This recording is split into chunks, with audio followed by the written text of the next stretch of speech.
Today we'll be talking about a new data collection that is happening right now in most of the international agencies regarding the energy commodities. So this today we'll be talking about hydrogen data collection. So for this presentation, we will be going first through some of the key hydrogen trends that we can see right now and explaining why we do this. We want to start this collection of data. Then we go through a few key concepts regarding the data that we want to cover and what are the definitions that we'll be using. And then we will present briefly some key points for the hydrogen data reporting as it is right now, at this time right now. So first, before we start the key hydrogen trend, just one note that this data collection is done in partnership with mostly Eurostat, so our partner for the European Commission collecting data, and a big thanks to them because they led a lot on the creation of this new questionnaire, and it should be said. And also we are doing this in partnership as well, with interaction with Asian and some other organizations to try to have a global harmonized approach for everyone. And the key hydrogen trends right now, this will be based on mostly on the latest global hydrogen reports that is done by some of our colleagues, analysts in the IEA.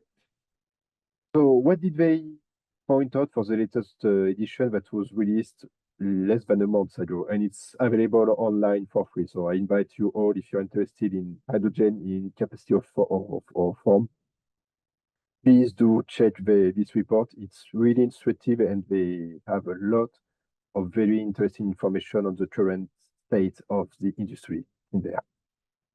So hydrogen, why is it important right now? It's recognized as a very important option for the climate ambitions, meaning that for many countries and industries to meet their targets of reducing or deleting their carbon footprint in their activities, it is a very interesting option because when it's burned, hydrogen only released water, which is not considered as a greenhouse gases. So it's very interesting for many industries for that and for many economies in general as a good solution, technical solution for the climate change and the sustainable transition.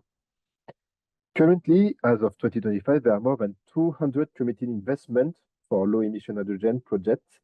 And it's an increasing number of projects that is being observed around the world. And also the scale of those projects is increasing. But they are bigger and more ambitious projects that are being developed. Those low emission hydrogen are a good energy, are a good vector to reduce CO2 emission, as I stated previously. Unfortunately, they are still uncertainties, especially about the cost and the infrastructure readiness that we have in most of the economies. We don't the infrastructure and the technology is not up to date yet to match the fine demand that you can get in our societies. So there's a need for regulatory frameworks to be developed and barrier to be dropped regarding legislation and installation of new infrastructures.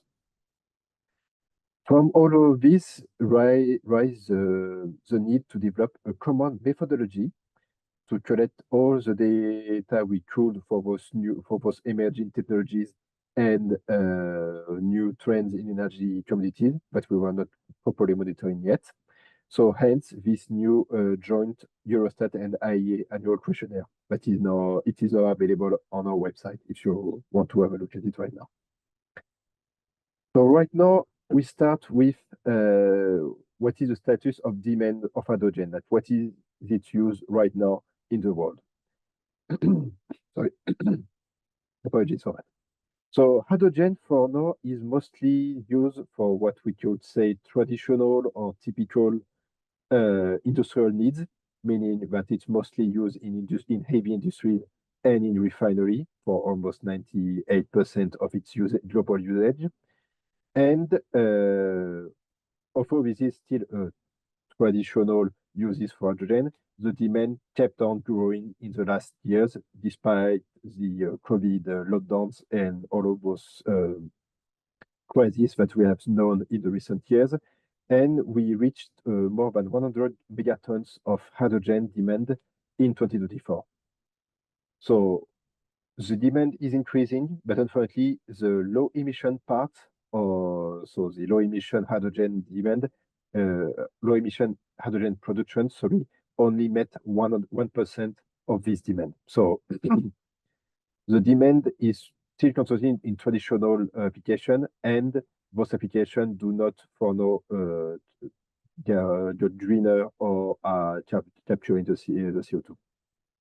You can see on the right that right now, more than a quarter of all hydrogen uses is concentrated in China.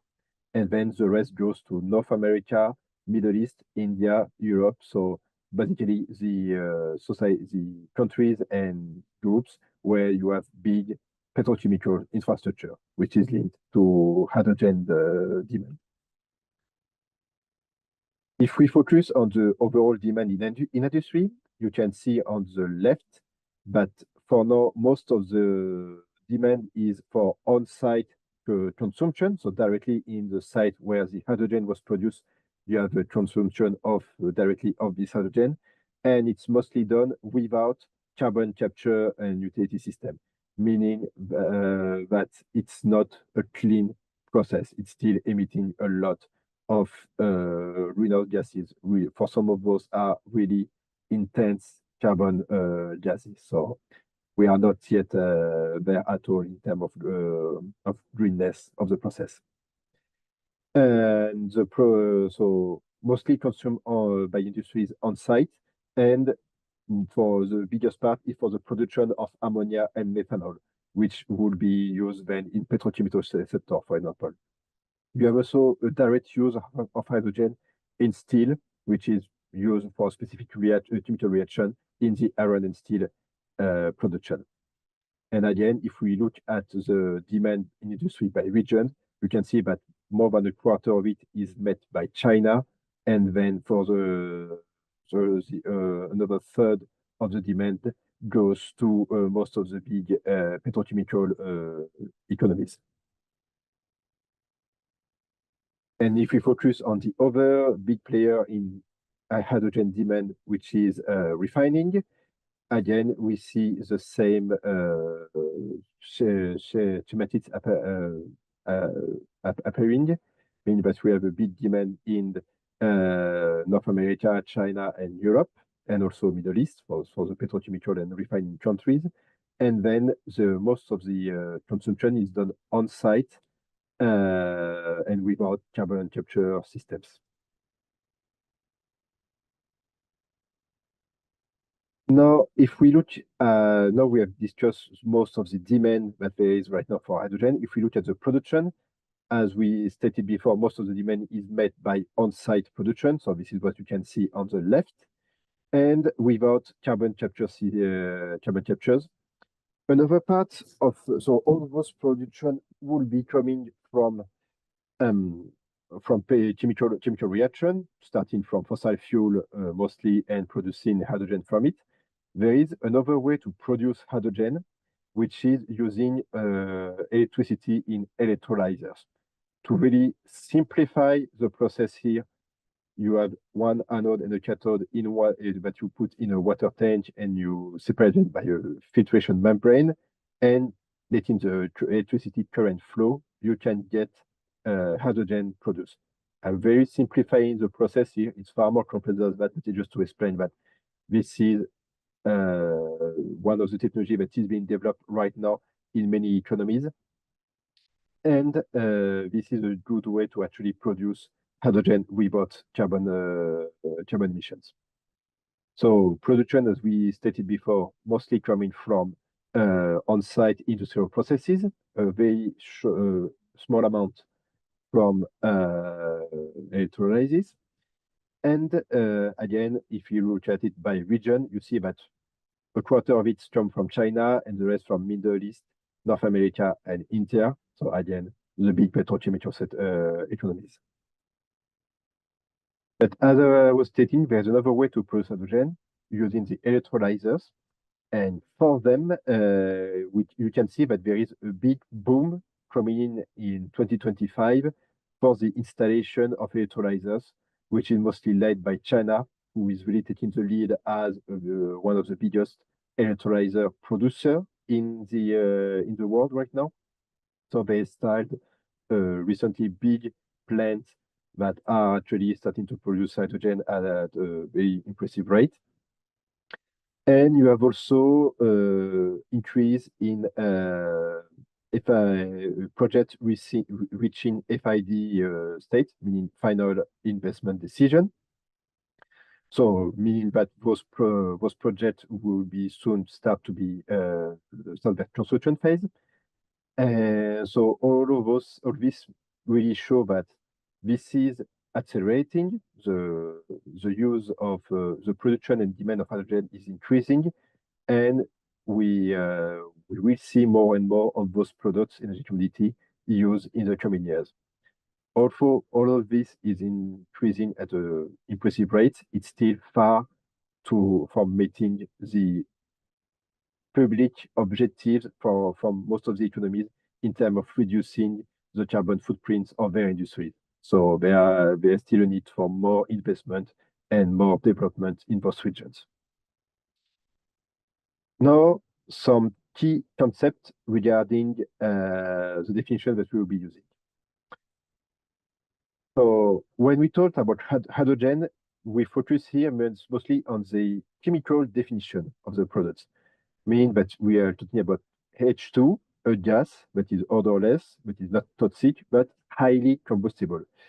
Highly combustible, as you can see in the slide here, the calorific value of this fuel is roughly 140 megajoule per kilograms, which is 3 times the energy content of gasoline. So highly combustible, highly energetic, so hence its interest for heavy industries such as iron and steel or refining. And in our methodology, it will be considered as a secondary product, meaning that it's always produced from another energy commodity, a primary form of energy. Primary, that's debatable, we see later on the means of production. And also in our definition for the data collection right now, we want to focus on the energy purpose hydrogen. So the hydrogen you produce for energy purposes, such as what you saw earlier on the distinction between energy and non-energy use. But at the same time, we need to account for all of possible hydrogen that can be used for energy. So they are currently a little bit of difficulty in definitions, but we want to focus on a gas that is 98% pure of hydrogen, and that what we'll be assuming is used in the energy consumption within the questionnaires. This is our current assumption. If someone reports in the questionnaire a consumption of hydrogen in iron and steel industry energy use, we consider that this is a gas of 98%. But at the same time, we want to cover all of hydrogen products. So if you have industry that are consuming a different mix of hydrogen, we will still want it to be reported and just need the data provider to rely on remarks and explanation that they can provide so that we can refine later on the questionnaire to better cover all of hydrogen usage. So we are covering intentional production, meaning that we want to cover the hydrogen as an objective produce, but also byproducts, which is the case, for example, in refinery, where in the refining process you can produce hydrogen, and we want to cover also this byproduct of an existing process. We cover auto-produce and auto-consume quantities, so the captive plants, which, if you remember the trend we saw just before, made sense. We want to cover all of what was previously stated there, meaning that most of the current producers of hydrogen are consuming what they are producing. We are covering energy and non-energy use, as I told you, for accountability. We want to start covering all of those fuels to better understand what are the actual demand. And also, we are focusing here on the hydrogen as a chemical definition. We are not distinguishing if it's clean or specific color of hydrogen. We just want to talk about hydrogen. We are not covering hydrogen presence in other compounds, meaning that if you have a gas that has only 2% of hydrogen or something like that, we don't want to cover that. And also, we are not covering hydrogen in intermediary products, meaning, for example, in a refinery process, if you have one tube where you have a small reaction, where in between those reactions you have for a very short amount of time hydrogen, that's no need to cover it there. We want to focus on actually product that comes out of a process and is being used elsewhere. There is an exception to the hydrogen presence in other compounds. Actually, there are two in our definitions right now. In this questionnaire, we want also to cover the quantities of ammonia, which is a chemical compounds produced partly from hydrogen. And it's relevant currently in this landscape because it is a chemical compound that can be used as non-energy use or energy use, but especially as an energy carrier. It is something that could be used for the transit and the selling worldwide of hydrogen, using plants to transform hydrogen into ammonia and vice versa. So that's why we want to account for it in our questionnaire. We want also to cover what we call the e-fuel, so the electrofuel. And we also include with that all other fuels that are non-biological origin. So this is a category where we want to incorporate all of the new fuels that are being developed in many countries as research projects right now and prototype.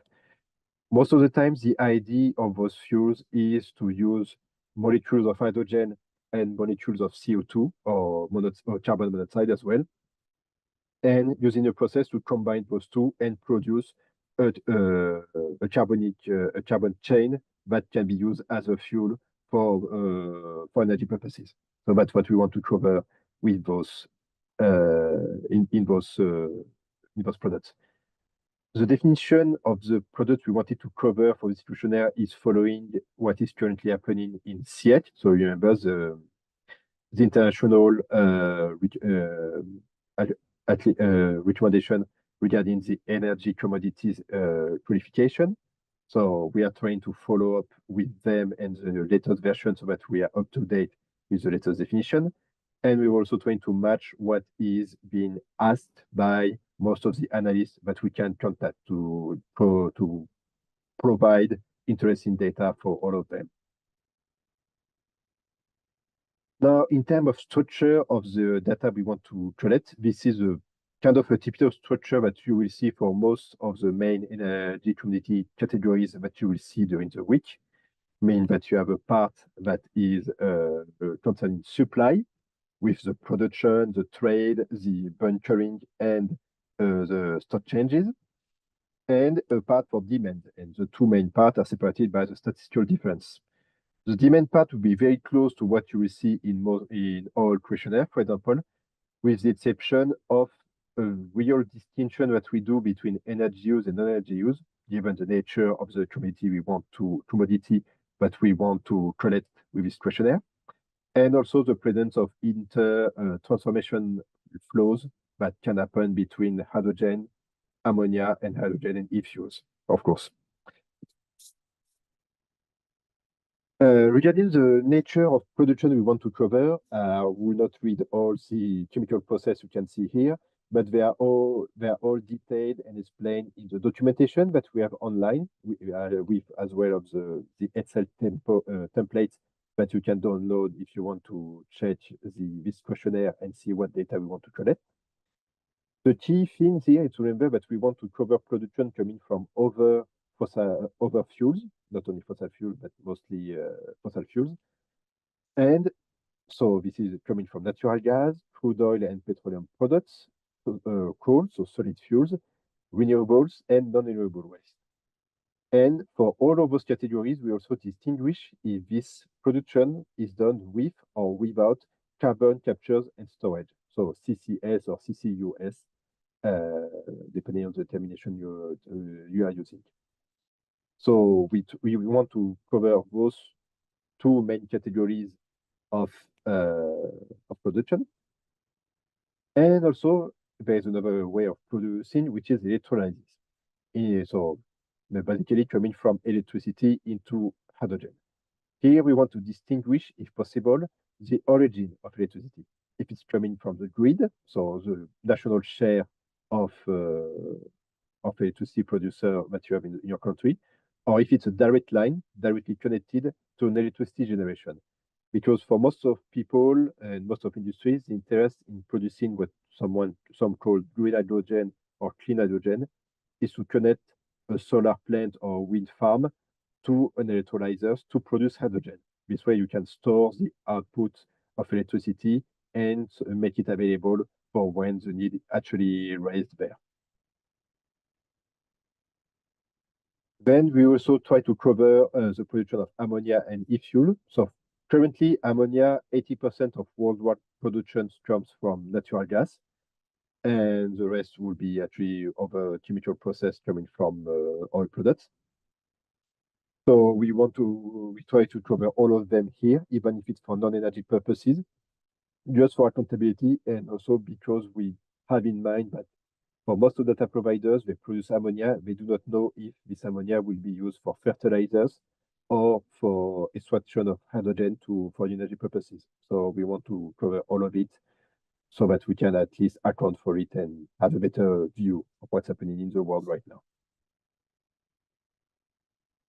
Regarding trade, I forgot to specify that when we were talking about the current worldwide trend, but the trade of hydrogen right now is almost non-existent because of technical difficulties. We discussed the gas is extremely volatile and can explode easily. So transporting or it is a little bit difficult. Most of the trade that it is done by pipeline, and the rest is transportation using, as I was saying, ammonia or methyl cyclohexane, which is another chemical compound that can be used for the transportation of hydrogen, for example. All of those transportation will have losses, for example, and we have added a specific flow in the questionnaire to cover for the transformation losses that could occur when you are when we are changing the energy community from one type to another.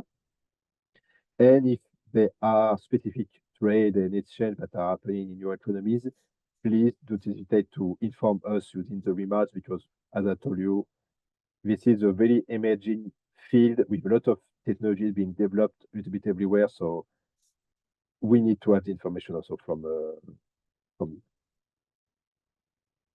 the transformation that can occur in the hydrogen can be either the production of electricity, so simply burning hydrogen can produce electricity and heat. You can transform it into another form of gas using gas works or gasification plants. You can produce ammonia using the Haber-Bosch processes, or you can produce electrofuels using the Fischer-Tropsch process. And also within the refineries, you can get various outputs of oil petroleum products using various chemical reactions that you can find in refineries. Now, some key points for the data reporting, and then we can move to the Q&A. So the questionnaire right now is structured with 6 tables. So the first one on production, then we have the stocks, transformation energy sector on use, final consumption, and then table 5 for imports and exports, and finally a last table to cover better the infrastructure and the capacity that you have in your country right now. This questionnaire will be very linked to the other questionnaire because in most of them you will have a specific line in the transformation sector saying this fuel goes to transformation into hydrogen. So you have a line there that should match what you will see in the table one for individual production in the hydrogen questionnaire. And you have also a loop that is happening between the table three, the transformation sector for hydrogen, and the petroleum refinery coverage that you have in the oil questionnaire, where hydrogen can be used as a feedstock within the process, and you have then a loop of part of crude oil that goes into hydrogen production, and then this hydrogen produced goes back into the oil questionnaire to be part of the feedstock for the refining activity.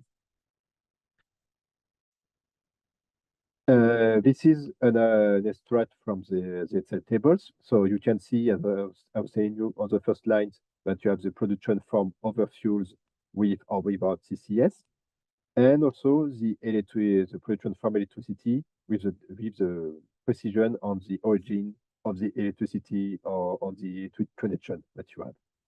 And the last part, the bottom, is for the covering, for example, of the production of hydrogen from ammonia. Let's say you receive an amount of ammonia in your country and you extract hydrogen from it, and vice versa. When you have, I will not go through the stock part, but it's mostly indicating the capacity for stocks that you have in your country, and also the amount of opening and closing stocks. And for the transformation part, we have specific line for the blending and the production of some of the petroleum products, so that we can more cleanly process what's happening. And also some more detailed losses flows compared to the rest of the questionnaires to really understand if the transformation losses are happening in a general industry sector or if it's specifically for refineries. That impact, of course, the CO2 emission calculation that we can do from this energy, from gross energy activity.